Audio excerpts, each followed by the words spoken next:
decided this is bloody strong. It's just a... Come here, boy. Kita mengenal hewan kanguru sebagai hewan herbivora yang ramah, lincah, kuat, dan tidak berbahaya. Namun hal itu tidak akan kita lihat di dalam film ini, di mana seekor kanguru mulai menyerang manusia secara brutal dan juga sadis. Selamat datang dan selamat berjumpa kembali di Nada Film. Kali ini kita akan membahas sebuah film berjudul Rippy yang dirilis tahun 2024. Bagaimanakah keseruan film ini? Kita langsung saja masuk ke alur cerita filmnya.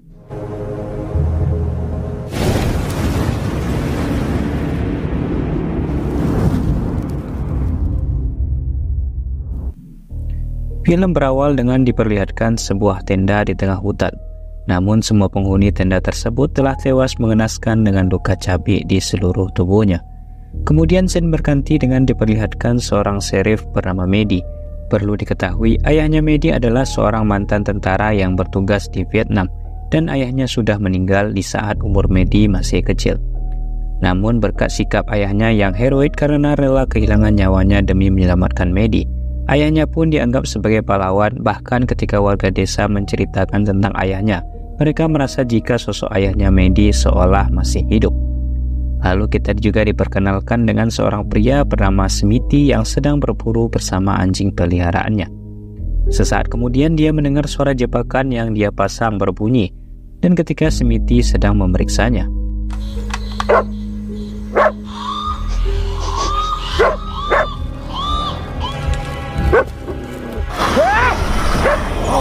dia pun langsung bergegas menemui Maddie untuk memberitahukan apa yang dia lihat tadi. Namun Maddie tidak percaya dengan perkataan Smithy.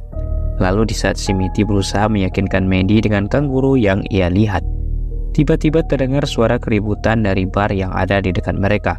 Maddie pun langsung meninggalkan Smithy untuk menuju ke sumber suara, yang ternyata keributan tersebut berasal dari dua orang karyawan tambang di dekat desa mereka yang sedang bertengkar. Sebut saja mereka si botak dan si gondrong. Di sana ada juga atasan mereka yang berusaha melerai. Dia bernama Dev. Lalu sebagai hukuman untuk si botak dan si gondrong karena sudah membuat kegaduhan, Maddie pun menyuruh mereka pulang dengan jalan kaki. Mereka tidak bisa menolak perintah dari Maddie karena Maddie merupakan satu-satunya penegak hukum di daerah tersebut dan dia sangat dihormati. Setelah itu Maddie menemui pemilik bar yang bernama Donna. Dia pun memberitahu jika sebelumnya Smithy datang menemuinya. Perlu diketahui Donna dan Smithy dulunya adalah sepasang suami istri, tapi sekarang mereka sudah berpisah. Pada malam harinya terlihat si gondrong dan si botak masih berada di perjalanan pulang. Dan ketika si botak lagi pipis, si gondrong pun mendengar ada suara aneh. Lalu ketika si gondrong menyenter ke arah hutan, tiba-tiba There's nothing. Break me up, bro.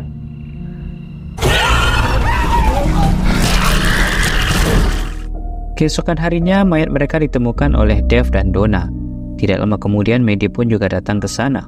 Awalnya ketika melihat kondisi luka di tubuh mereka berdua, Dev dan Donna menduga jika hal tersebut ulah dari binatang liar. Tapi berbeda dengan Maddie, karena dia merasa si botak dan si gondrong sepertinya mengalami tabrak lari.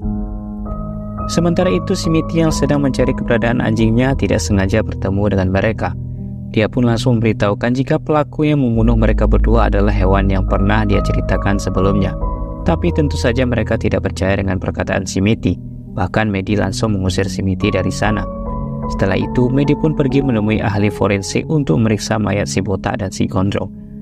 Ahli forensik ini kemudian memberitahu keanehan dari luka yang ada di tubuh mereka. Menurutnya luka tersebut bukan disebabkan oleh pisau atau benda tajam lainnya. Namun karena keterbatasan alat, ahli forensik ini tidak bisa memastikan penyebab utama dari kematian mereka. Tidak lama kemudian rekan Maddie memberitahukan sebuah info tentang seorang pria yang kemungkinan dia adalah pelaku dari kematian si botak dan si gondrong. Dan orang tersebut adalah karyawan baru yang ada di pertambangan tempat si gondrong dan si botak bekerja. Pria itu bernama Ruben. Tanpa membuang waktu, Maddie pun pergi ke pertambangan untuk menemui orang tersebut.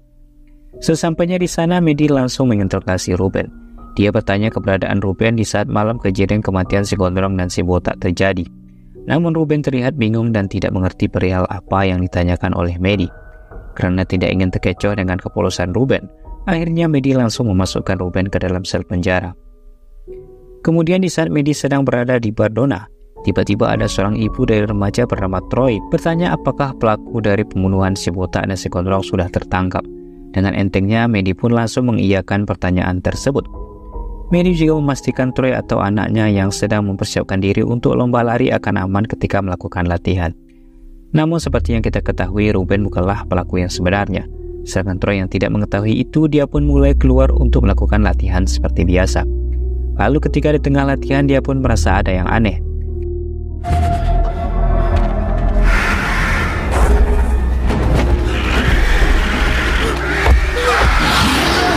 Sementara itu, ibunya yang khawatir karena Troy belum pulang ke rumah. Dia pun memutuskan untuk memberitahukan hal tersebut kepada Maddie. Dan ketika Maddie datang menyusul, ibu Troy terlihat menemukan anaknya sudah tidak bernyawa. Dalam kesedihannya itu, ibunya Troy sempat mempertanyakan ucapan Maddie sebelumnya, di mana Maddie memastikan anaknya akan aman ketika latihan. Namun kenyataannya berbeda. Mendengarkan itu, Maddie pun merasa sangat bersalah. Kemudian Maddie langsung menceritakan apa yang telah terjadi sebelumnya kepada Donna, dan dari sini Maddie mulai percaya dengan perkataan Smithy. Ditambah lagi dia sempat melihat banyak jejak kaki hewan di sekitaran mayat Troy. Setelah itu Maddie pun memutuskan untuk menemui Smithy di rumahnya. Di sini akhirnya kita mengetahui kalau ternyata ayah Maddie dan Smithy merupakan sahabat lama, di mana Smithy ini juga merupakan mantan tentara. Smithy juga menceritakan sebuah kisah yang tidak Maddie ketahui, yaitu awal mula dia dan ayahnya Maddie bertemu untuk pertama kalinya. Pertemuan pertama mereka di saat sedang bertugas di Vietnam pada tahun 1971. Lalu tepatnya pada tanggal 30 Juni tahun 1971, Smithy dan ayahnya Maddie mengalami sebuah tragedi di mana tempat tinggal mereka di Vietnam diserang oleh makhluk misterius yang tidak bisa dicerna oleh logika waktu itu. Demi mempertahankan diri, Smithy dan ayahnya Maddie berjuang sekuat tenaga. Lalu mereka menggunakan sebuah alat yang mereka punya, mulai dari pisau, pistol, bahkan batu, agar bisa tetap selamat hingga akhirnya komandan mereka memutuskan untuk memakai serangan bom yang dilakukan lewat udara melalui pesawat tempur. Hal itu dilakukan untuk memusnahkan makhluk yang sedang menyerang mereka. Walaupun serangan tersebut juga bisa membuat Smithy dan ayah Maddie ikut terbunuh. Namun anehnya ketika pesawat tempur itu sampai di lokasi, mereka tidak mendengar ada suara bom yang terjatuh. Dan lebih anehnya lagi, ternyata semua pesawat tempur tersebut yang musnah tanpa alasan yang jelas. Smithy pun menduga jika yang menghancurkan pesawat tempur tersebut adalah makhluk misterius yang menyerang mereka.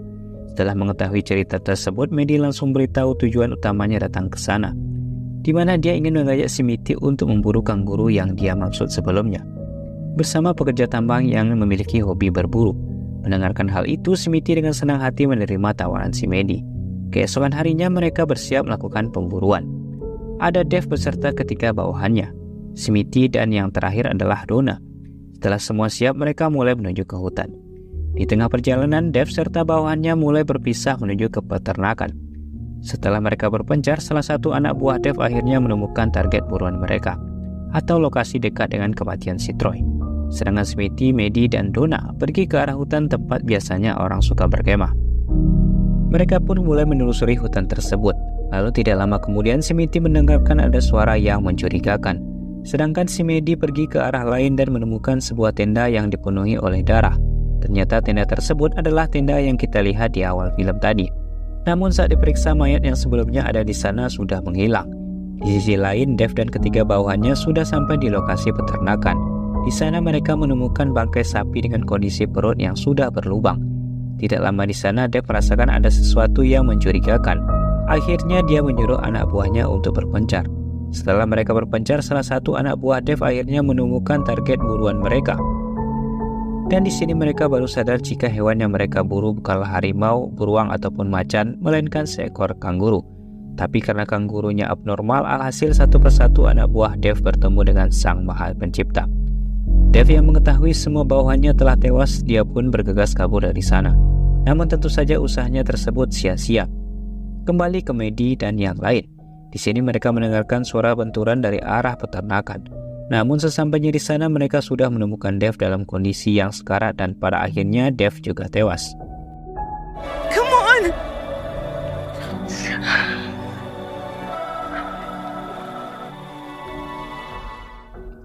Dan beruntung mereka masih bisa selamat.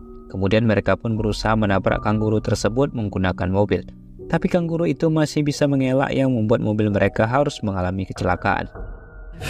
Yeah, you want a big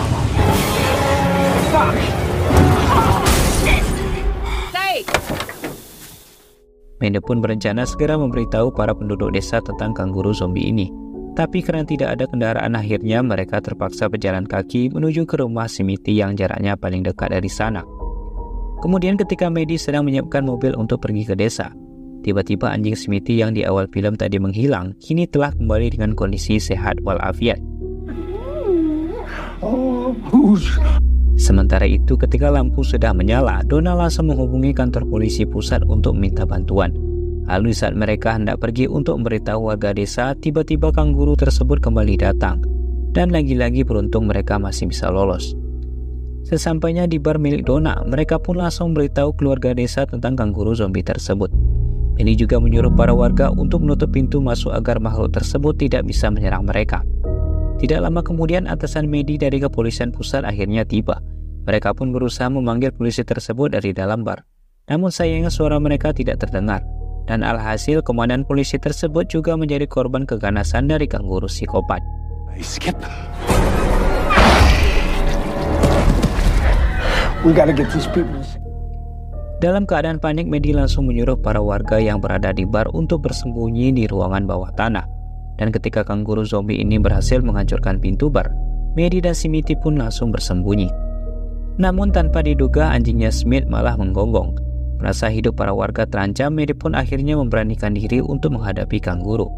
Meski beberapa kali tembakan kanguru zombie ini masih tetap bangkit. Lalu Donna mencoba mengalihkan perhatian si kanguru, sedangkan Mitty langsung memberikan kapak ke Mandy.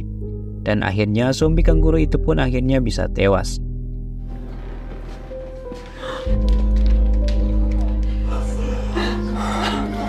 Maybe I can take that and be... Singkat cerita, kita diperlihatkan dengan ahli forensik sebelumnya, di mana dia dibuat heran ketika melihat mayat si botak dan si gondrong sudah tidak ada di tempat. Lalu tiba-tiba, sedangkan Ruben mendengarkan jeritan histeris dari dalam selnya. Di akhir film, kita diperlihatkan bagaimana kanguru ini bisa menjadi zombie, di mana hal itu disebabkan oleh limbah pertambangan yang ada di dekat desa mereka. Dan film pun selesai.